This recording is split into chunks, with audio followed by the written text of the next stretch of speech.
Bienvenidos a otra mentoría. En esta ocasión voy a conversar con Matías Caride. Matías tiene más de 25 años liderando organizaciones globales en Consumer Healthcare y consumo masivo. Ha estado en 7 países y 4 continentes. Ha dirigido negocios de más de 300 millones de euros, metiéndose de lleno en la operación, en la cultura y en las ventas, liderando transformaciones reales. Pero esta conversación no va de su currículum. Va de lo que pasa justo cuando estás en esos procesos y no tienes todas las respuestas. Cuando estás en medio de momentos incómodos. Cuando te dicen que no. Y algo que me quedó muy claro hablando con él. Muchas veces no avanzas porque tengas todas las certezas, sino porque confías en ti y sigues a pesar de las dudas, creyendo en ti. Bienvenidos a otro episodio. Esto es Modo Mentor. Bueno, Matías, bienvenido a Modo Mentor. ¿Cómo estás? Gracias, muy bien. ¿Y tú? Todo muy bien. Y la verdad te agradezco el espacio. Y justo cuando estaba planeando tu entrevista me propuse hacer preguntas que quizá no te hacen de forma cotidiana sobre tu carrera. Ok. Hoy te vemos dirigiendo grandes compañías en múltiples países. Pero antes de que fueras director general, que lideraras organizaciones, ¿cómo fue tu juventud? Tuve una juventud buena, una infancia buena, una familia normal, buena educación y pasamos por altibajos, buenos y malos, familiares, económicos, pero clase media normal. Y tuve la oportunidad de ir a una muy buena escuela y a una buena universidad. La verdad que eso fue lo que más me ayudó a llegar a donde estoy de alguna manera. ¿En qué momento decidiste que querías dedicar tu vida a los negocios? Está interesante. Cuando estaba todavía en lo que sería la prepa, porque ahí mi padre era desempleado y había trabajado para el Estado y había tratado de tener negocios y no le funcionó y fue todo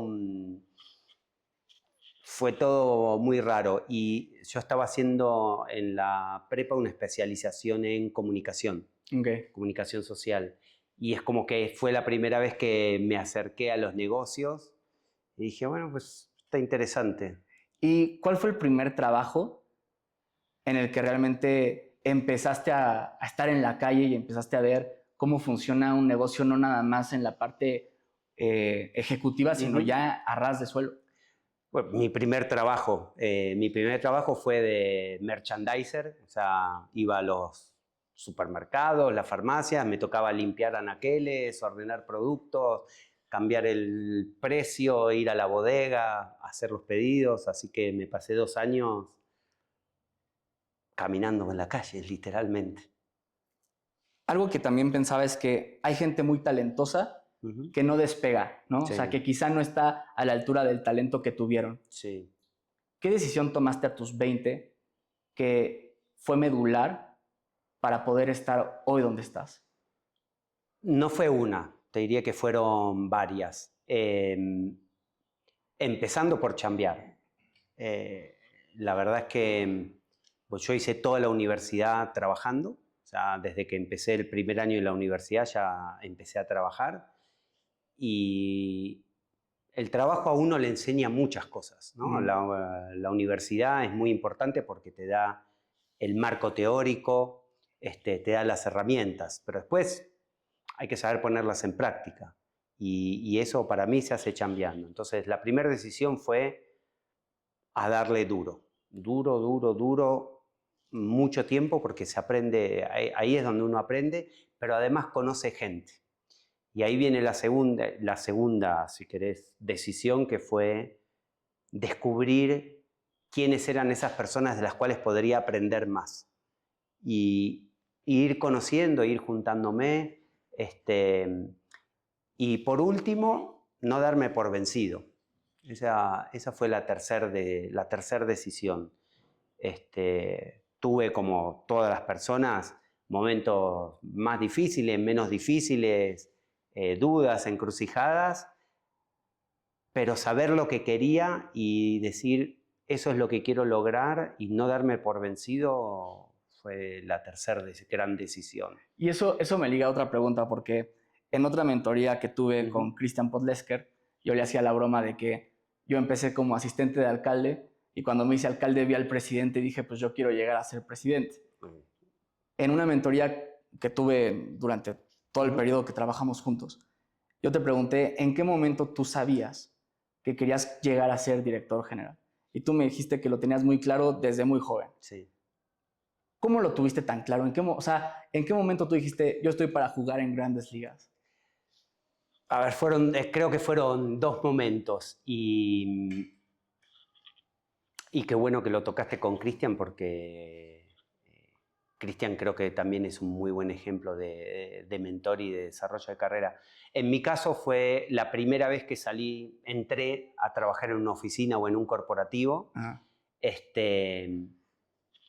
Y empecé a ver a la gente que eran los líderes y cuando uno está en la calle no los ves tanto. Pero dentro del corporativo uno empieza a ver esa gente que te inspira, esa gente que te desafía, esa gente que tiene lo que uno de golpe dice, yo también quiero eso. Y ahí es donde el trabajo de la mentoría tiene muchísimo valor, porque te ayuda a ordenar los pensamientos. Yo tuve la oportunidad de tener no mi primer jefe, pero mi primer líder, digamos, que era mi jefe directo, y era asistente también de analista de ventas y después asistente de marketing, fue mi gran mentor, mi gran mentor. Y el segundo momento fue cuando tuve mi primer posición global, que nunca en la vida me hubiese imaginado que iba a poder estar en una posición global, viniendo de un pueblo pequeño, de una escuela pequeña, de haber trabajado... Pero céntrate ahí, esto está bueno. Cuando caes en cuenta de que ya estás en una posición global, sí, ¿qué pensaste? O sea, ¿cómo te movías? ¿Qué cambió en ti? Lo primero es el síndrome de impostor. Ajá. Híjole, ¿me da la talla para estar aquí o no? Pero bueno, ahí... De nuevo, a mí me encanta que hagas esto de las mentorías porque para mí los mentores fueron los que me hicieron llegar a donde estoy, ¿no? Sí, entonces, sí. Ese síndrome de impostor, si tienes un líder o un gerente que realmente se preocupa por ti o un mentor, se dan cuenta. Y entonces ahí es donde viene la mentoría y a uno lo ayudan a encontrar el camino. Y hoy has tenido la oportunidad de abonar a la carrera de muchas personas, sí, y también darle oportunidades a muchas personas. Te quiero hacer esta pregunta que está dura. A ver. Si hoy entrevistaras al Matías de 25 años, ¿lo contratarías? ¿Por qué sí o por qué no? ¿Cómo era? Lo contrataría, depende para qué. Creo que el Matías de esa época tenía algo que yo valoro mucho, digamos, naturalmente uno como líder depende mucho de lo que hizo y de su experiencia, ¿no? Que es la actitud de querer aprender y la actitud de decir, pues, le entro. Y eso tiene mucho valor en las organizaciones, sobre todo en las corporaciones, ¿no? Para la gente que ve esto y trabaja en corporaciones grandes son lugares muy buenos, pero también son lugares muy malos, porque haber tanta gente, haber tantas posiciones y haber tanto de todo, hay mucha mediocridad. Y yo creo que el Matías de 25 años lo hubiese contratado, de nuevo, depende para qué, pero lo hubiese contratado para que me ayude a mantener la organización en ritmo. ¿Y por qué no? De nuevo, dependiendo del tipo de organización y qué es lo que haya que hacer, hay veces que uno tiene que encontrar un ritmo distinto para la organización y hay gente que por ahí tiene toda la actitud y tiene demasiada actitud para lo que hace falta. Demasiada potencia para poder mover las cosas. Para todo hay un momento, digamos. Y hoy, con tu visión mucho más consolidada y también más fresca, ¿no? Más apaciguada, más reflexiva, Gracias. ¿Cómo identificas un talento? Hoy en qué te fijas? O sea, o si pudieras poner un ejemplo. Para mí, bueno, va a sonar repetitivo, ¿no? Pero la definición de talento de una persona talentosa es la conjunción de muchas cosas y por eso es talento y por eso se diferencian del resto. No solamente está el conocimiento, la parte técnica, que es muy necesaria, pero también tiene que ser gente que tiene una sensibilidad o una inteligencia emocional que se destaca del resto. Y es, por ejemplo, algo que yo no tengo tanto. Pero lo que realmente diferencia el talento para mí es la gente que tiene la intención de aprender y lo que aprende utilizarlo. Hay gente que aprende mucho pero no lo utiliza, ¿no? Volviendo al caso que me preguntabas antes, hay gente que a veces no llega, a pesar de tener el talento, que tiene el talento en alguno de los 3 pilares, pero no logra pasar a la acción. Y al final, la capacidad de tomar acción es lo que define el talento. Tomar acción. Y aquí lo ligo con una vivencia que tuviste. Hubo un movimiento en tu carrera que tardó mucho tiempo en llegar. Y que de hecho ha sido un consejo que tú me has dado, pero lo tomo en esta mentoría para arrojarlo al mundo. Tú consolidaste tu carrera con mercadotecnia y fuiste incorporando cosas para ser director general, pero llegaste a ser director de mercadotecnia en Reckitt, pero eso tardó mucho tu paso a marketing. ¿Cómo lo viviste? Porque a veces pareciera que estás picando y picando y picando y picando piedra y nada más ves que sale el polvo, pero no logras ver la luz. ¿Cómo fue? Y es así, es así. Es frustrante porque, sobre todo cuando uno es joven, la meritocracia y cuando uno le pone el esfuerzo y todo, uno cree que es suficiente para merecer. Y uno dice, pues, yo le eché, hice las horas, la actitud, no sé, todo lo que me pidieron, el resultado. Pero ahí viene la otra parte que la relaciono con lo que dije antes del talento. El resultado no es todo. Las relaciones son importantes. O es el catalizador para lograr eso que uno quiere. Las relaciones, conocerse a uno mismo, cómo te perciben, y por ahí no tanto en el ejemplo que das de que tardó tiempo y me enojé en su momento. Me enojé. Me miraba al espejo y decía, pero ¿por qué yo no?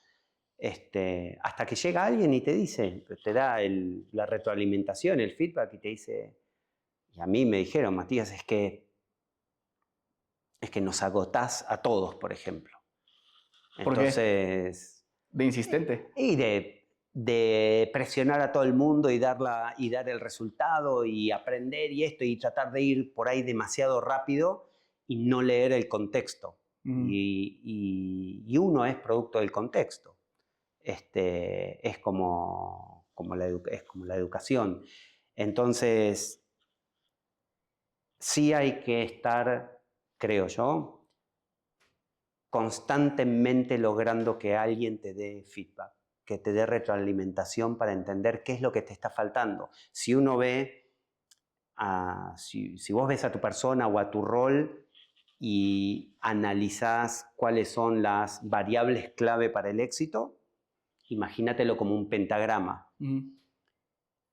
Y uno puede tener muchos bias hacia un lado y no tener un pentagrama balanceado. Y lo que hace falta es tener un pentagrama balanceado. Y a mí me costó entenderlo. Te digo que yo trabajé la mayor parte de mi carrera solamente enfocado en el resultado. Y el resultado. Pero uno quema puentes con eso a veces. ¿Y cuál fue el momento en que te diste cuenta de que quemabas puentes y que para llegar a ser director general tenías que cambiar? Porque no es fácil, o sea, no es fácil cambiar y yo lo estoy haciendo. O sea, yo también, al igual que tú, siento que a mí me falta mucha inteligencia emocional. y estoy leyendo mucho sobre inteligencia emocional y tratando de aplicar las técnicas, pero es que es un trabajo diario y constante. ¿Cómo lo tomaste? Mirá, yo tuve 2 momentos de esos en mi carrera, bueno, tal vez 3, pero voy a hablarte de los 2 primeros, que es cuando logras encontrar a quien te dé la retroalimentación o el feedback honesto, que es muy difícil. Es muy difícil recibirlo, pero también es muy difícil para que alguien tenga la honestidad y encuentre la forma correcta de darte el feedback para tener ese momento que es como, la estuve fregando en esto, ¿no? Y mirás tu pentagrama y decís, yo creo que soy muy bueno en todo esto y podría mejorar aquí, y de golpe alguien te dice, no, lo que vos ves de ti es totalmente distinto de lo que percibe el resto. Y a mí me pasó, estaba en Whirlpool en Europa y estaba construyendo negocio de e-commerce directo al consumidor, que era toda una revolución en la compañía y estaba generando un cambio cultural y estratégico dentro de la compañía bastante grande. Y en vez de aprovecharlo para surgir como un líder, terminé encontrando portazos por todos lados porque no estaba leyendo cómo se sentía el resto. Y ahí vino un feedback muy, muy fuerte que me llevó, te voy a decir, me debe haber llevado 4 o 5 meses todo el proceso de trabajar con ese feedback, con un mentor, con un coach, para alinear mejor mi visión de mí y de lo que hacía bien y de lo que hacía mal con lo que todo el resto percibía. Y sí fue duro, pero la verdad que me hizo muy, muy bien. Aprendí un montón y pude traer, si querés, esos aprendizajes y transformarlos en comportamientos nuevos. Algunos más que otros, ¿no? Y ya exploramos tu etapa junior y hemos dado esbozos de tu etapa muy senior, ¿no? Pero cuando te haces por primera vez director, tengo entendido en el research que hice, te estoqué así, pero que te haces director de marketing en Reckitt. Sí. ¿Cómo cambia tu papel dentro de la organización? Y también otra pregunta que me hacía es, ¿cómo no perder los pies del suelo? Porque de pronto todos te quieren dar gusto y de pronto pues todos se quieren subir al caballo si ven que el caballo va para un lado que los puede llevar. Sí. Y es difícil, ¿no? Sí. Y perdón, más conociéndote, porque quienes no te conocen, eres una persona extremadamente directa, que eso hace que las personas te quieran mucho o también levantas mucha ámpula, que está bien, ¿no? Entonces, ¿cómo lidiaste con eso? Porque además es un perfil de director muy diferente, ¿no? A ver, la primera de las 3 preguntas que me hiciste te la voy a contestar retóricamente. ¿Qué es lo que debí haber hecho, no lo que hice? Okay. ¿O qué es lo que debió haber cambiado y no cambió tanto? En mi experiencia, el cambio de roles gerenciales a dirección fue el más complejo de todos. Fue más difícil ese que ser director, pasar al rol de director general. ¿Por qué? Porque es el momento donde la variable de las personas y el desarrollo de talento empieza a ser más importante que la parte técnica del rol. Cuando uno es director, depende del tamaño de la organización, pero tenés gente que te reporta, que son los gerentes, que son los que hacen que los equipos se ejecuten y están más enfocados en la parte técnica, si uno quiere. Y el director ya no entra en el día a día, en el hacer. El director empieza a mirar al futuro, a encontrar cuáles son las cosas y las variables y los recursos que hace falta para cumplir esa visión y el talento es más del 50% de toda esa fórmula. Bueno, tal vez ahora empiece a cambiar con la inteligencia artificial, pero hasta ahora las organizaciones somos personas y relaciones. Entonces, ser director para mí fue el momento donde empecé a entender que el Estado de Derecho dentro de una organización no es todo. Hay que dedicarle mucho más tiempo a la gente, a las relaciones, a los grupos, y cuesta mucho, porque además uno trae su propia inseguridad de soy buen director, no soy buen director. Así como la gente quiere quedarle bien al director, el director le quiere quedar bien a la gente. Y empiezan, y es muy fácil equivocarse, por querer quedar bien, empezar a manejar mal ese balance entre lo que debe ser, lo que quisiera ser, lo que la organización necesita. Y después también viene el momento en que, cuando uno es director, empieza a acceder a información, llamémoslo confidencial, digamos, a información con mucha anticipación y requiere saber manejarlo. Hay que poder manejarlo porque tiene un impacto en la gente. Entonces, y ahí es donde, creo que ahí es donde se ve realmente quién es la persona. Después pasar a ser director general es un poco más de lo mismo, más grande. Y creo yo que la diferencia grande entre director y director general es que como director general lo más importante es saber escuchar y ayudar a que el otro tome la mejor decisión. El director sigue siendo funcional, ¿no? de su área, donde uno ya tiene una experiencia y un conocimiento y un control y un liderazgo donde te moves dentro de todo en un contexto que te es familiar. Sí, sí. Pasar a ser director general, empezás a tener áreas y enfrentarte a temas muchas veces que no son del negocio, por ejemplo. Y ahí, por ejemplo, antes de pasar a tu época de GM, en Reckitt empiezas a despegar, y digo literalmente, o sea, despegar a otros países. Sí. ¿Cómo te planteaste tener una carrera internacional? ¿Qué implicaciones tuvo y cómo lo construiste? Mira, en mi caso fue una decisión muy consciente de que cuando empecé a trabajar en una corporación, que fue Gillette en ese momento, y empecé a interactuar con gente de todo el mundo, en diferentes cosas, con líderes internacionales, ese fue el momento donde dije, yo quiero tener una carrera internacional. Y todos los pasos, y puedo decirle realmente todos los pasos que di en mi carrera fueron para construir esa experiencia. Pues más allá de la parte profesional, lo que yo dije es cómo quiero que sea mi vida. Y lo que armé muy conscientemente e intencionalmente es decisiones profesionales que me ayudaban a tener la vida que quería tener. Y no al revés. ¿Y cómo es llegar a países con culturas completamente diferentes? Para mí es fabuloso. Eso es lo que más te diría que es lo que más me gusta en la vida, y por eso quería tener una carrera internacional, que era estar expuesto a cosas a situaciones, a experiencias que la única manera de tenerlas es cambiar de país.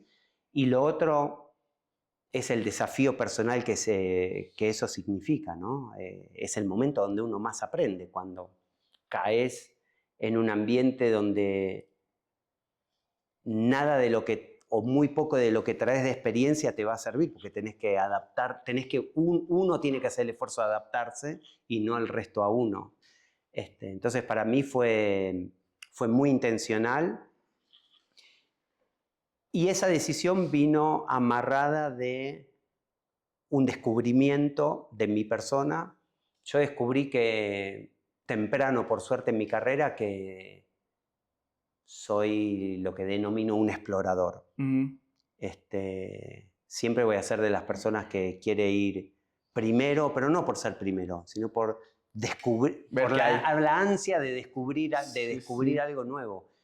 Y así fui también encontrando los desafíos en mi carrera que construían sobre ese espíritu explorador que traigo. Y después de Reckitt te vuelves director general en Whirlpool. Sí. ¿Cómo se hace un director general? ¿Y cómo fue tu primera vez asumiendo la dirección general de una compañía, además tan importante como Whirlpool?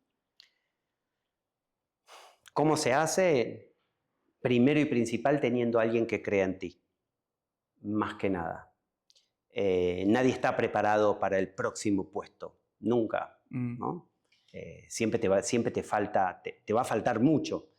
Y uno va en ese puesto va aprendiendo lo que hace falta para estar más o menos preparado para lo siguiente. Pero nada de eso pasa si no hay alguien que crea en ti y que te apoye y que tenga el interés genuino de decirte: analicemos esto que hiciste porque creo que está mal, o qué resultado esperabas y veamos cuál fue el resultado real y ver qué es lo que hay que mejorar. Así que director general se hace a través de diferentes experiencias, pero más que nada es saber que hay alguien que te cuida la espalda. ¿Y cómo fue? O sea, me gustaría que porque además creo que fue uno de los momentos más importantes en tu trayectoria. Sí. ¿Cómo te enteras que vas a ser director general? O sea, ¿cómo fue tu proceso cuando ya te dicen, tu próximo reto es este? ¿Cómo fue? O sea, si pudieras volverte a situar en ese contexto. No sé si puedo llegar a ese momento, pero ¿qué es lo que aprendí? Sí. Sobre todo en las corporaciones principalmente, no es lo que uno hizo y lo que uno quiere, sino lo que uno pide.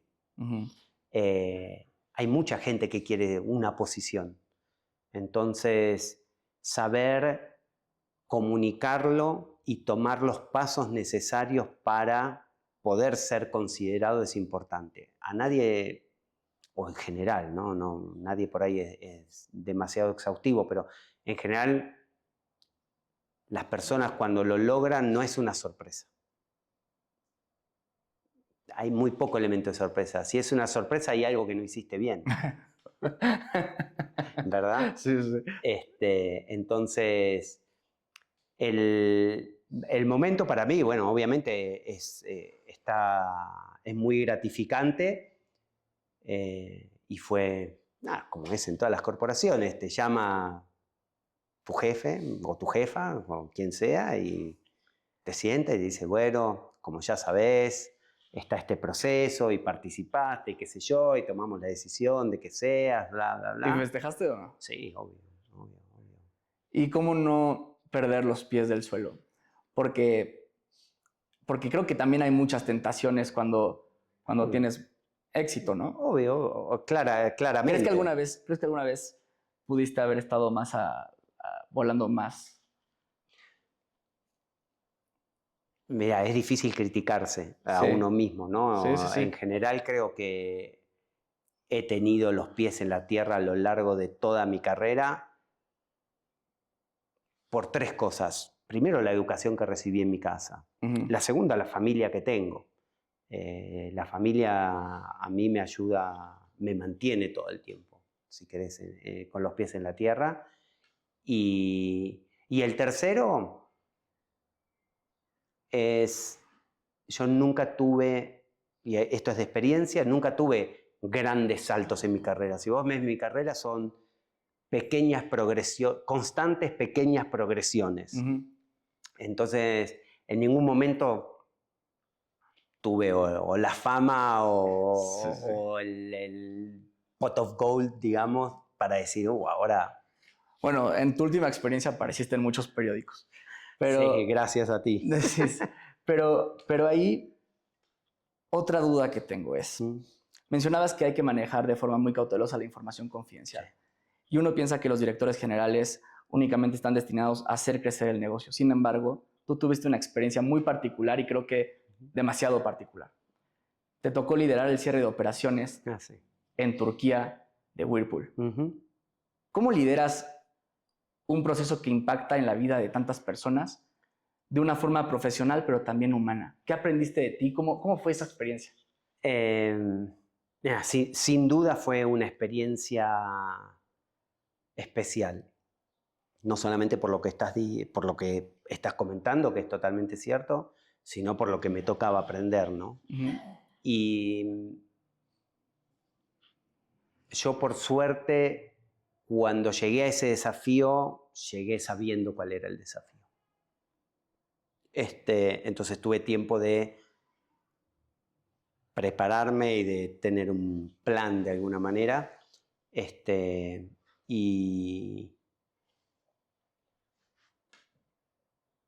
Y ver qué rol tenía cada una de las variables y una era la gente. Claro. Creo que en ese proceso debe haber sido el rol donde más aprendí sobre la gente. Y tenés un muy buen punto. Y para mí en su momento fue entender que a mí me tocaba liderar el cambio, pero no hacer el cambio, digamos. Yo no puedo ir y cerrar una compañía, hace falta toda la organización. Y fue un momento duro porque justo Turquía en ese momento acababa de hacer una devaluación muy grande de la moneda, así que toda la gente estaba estresada y sufriendo, y encima le decís, no solamente el país está mal, sino que además te vas a quedar sin trabajo. Y a mí en ese proyecto creo que lo que más impacto tuvo fue haber sido totalmente honesto y transparente con la gente. Aunque sea brutalmente duro, ¿no? ¿Y por qué lo digo? Una organización que tenía poco más de 150 personas en ese momento, venían de 300, ya eran como 150, y había que armar como un grupo comando para poder hacerlo. Entonces, un poco mi discusión con la corporación, porque a mí en ese rol representaba a la corporación, pero representaba a los empleados también. Sí, sí. Fue hacer a todo el mundo partícipe del éxito del proyecto y armar un grupo comando y quitar la mayor cantidad de gente lo más rápido posible, de la forma más respetuosa posible y reconociendo, había gente que tenía 20, 30 años de compañía, ¿no? Y habiendo reconocido eso, para después quedar con un grupo que esté interesado en el desafío. Y Y sí, fue duro, ¿eh? Fue duro. Cuando uno tiene que dejar cesante a tanta gente y empezás a involucrarte con la gente, pero bueno, también en ese plan yo sabía, como lo mencionaste antes, yo me involucro muy poco emocionalmente desde mi rol con la gente, me involucro desde mi persona, pero no desde mi rol. claro. Y después hiciste una startup en Whirlpool. Sí. ¿Cómo fue? Fue fabuloso, fue muy duro, y es donde de todos los feedbacks fue el que más me ayudó, ¿no? Porque es una industria particular en el sentido que es bastante lenta, de muy baja rentabilidad, son negocios muy grandes que tocan la vida de todas las familias de un país, porque todas las familias tienen un refri o un horno o una estufa, no sé, lo que sea. Sí, sí.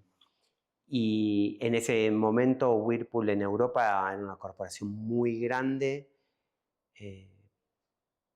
con muchos problemas de resultados financieros, y de golpe que haya un proyecto totalmente nuevo, que es una mezcla de innovación, disruptivo, con digitalización, etcétera, todas cosas que asustan dentro de una corporación, y que lo esté liderando una persona que era relativamente nueva en la compañía. Yo tenía 3 años en la compañía, que iba a implicar una transformación de todo lo que era la estrategia comercial en todos los países, que es donde estaba el core del negocio. Había creo que algo así como 8.000, 9.000 personas trabajando en comercial entre todos los países, y de golpe ver que la compañía decidió cambiar la estrategia y empezar a crear algo nuevo que iba a ser disruptivo con una persona que no era De la casa. de la casa, me puso en un contexto donde tenía que trabajar mucho en las relaciones y la verdad que no lo logré. El proyecto salió súper bien, los resultados fueron increíbles, tuvimos que conformar un equipo nuevo, entonces de golpe era una compañía dentro de una compañía y donde no todos nos querían y nosotros no nos hacíamos querer.